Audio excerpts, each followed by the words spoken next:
The day I was meeting with no one, something was stirred up when we're discussing Abraham's faith. I'm thinking about John the Gospel 8th chapter.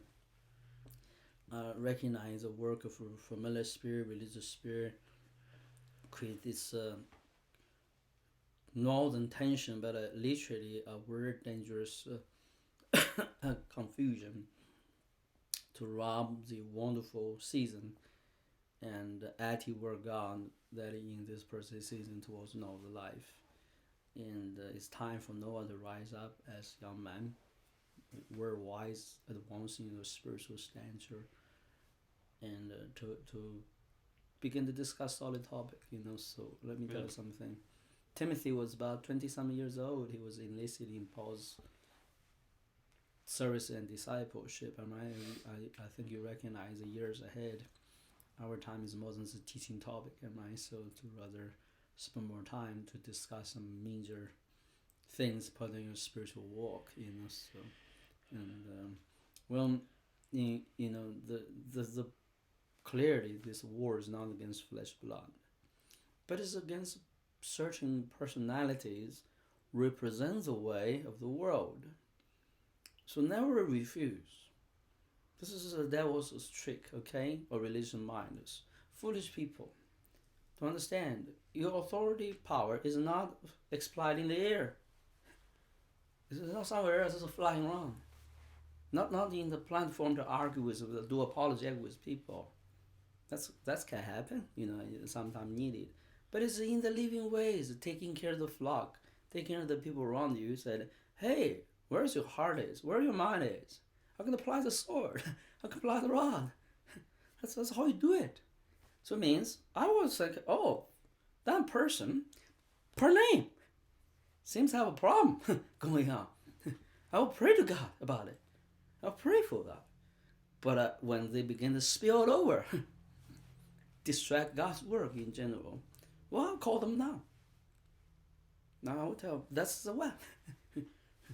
Deal with it. I will warn everybody. Don't follow that way. I'm going to admonish, come to deal with it. We don't actually explicitly do it, but it's inevitable. The shepherd, how they carry the sheep, that's how you carry the sheep, right? So we are so disarmed by a shallow and dysfunctional Christianity. We think those things are not supposed to be done anymore. Well, you know what? That's how you to be a father, how to be a teacher, how to be a good shepherd. You know your children, you know your students, you know your sheep, right? Unless you never know that is supposed to be works. It's God's work. So go ahead. On condition we're not gossiping or doing our own things, So yeah. My vision I saw, it's like a patch of just grass. I didn't see the surroundings very well, but kind of an interesting process took place where I saw kind of like a large, somewhat oddly shaped silver axe was being used. It was like almost like a semicircle. The blade was. So I can see it. Yeah. Shining. Very polished. Bright. Yeah. Bright have silver. a dark substance on the top. No, it's only silver color. Well, I think the branch or the part where your hold was like wood or something. It's wood, yeah. It's a shape, but in the back, like some like.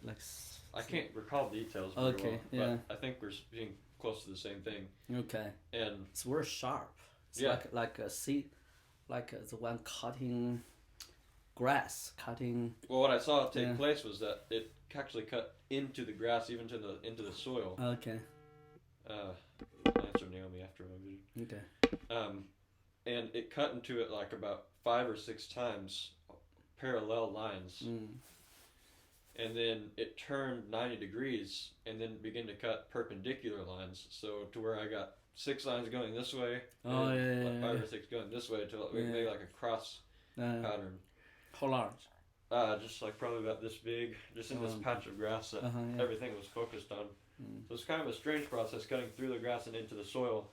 And that's where I saw I guess whoever was using this axe put seeds into the places where the lines met, each Oh yeah, in yeah, the cross yeah, patches or whatever it's called. So yeah, however many seeds that would create or give space for, yeah. and instantly when that happened, out of this, like it's like a time lapse almost. These seeds grew like a taller kind of grass that very quickly in this time lapse like fashion formed a house. The grass actually formed a small little building. Yeah. That was still, it was like a miniature building, but Yeah, it yeah. still was signifying something. Yeah, yeah.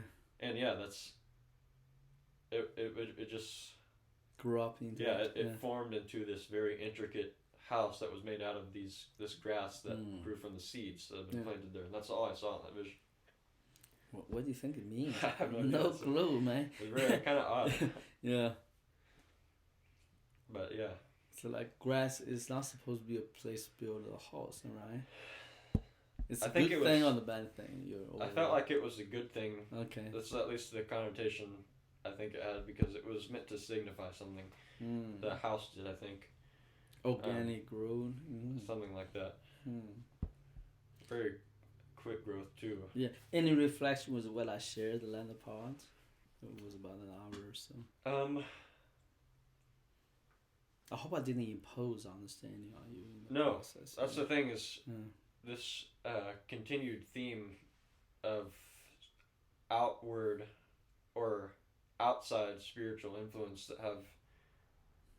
that have some impact or seek to have some impact in my life is my mind. Yeah, and so that's it's hard to put into words. That's for a me. part of what called the familiar spirit. Yeah. The power of familiar spirit.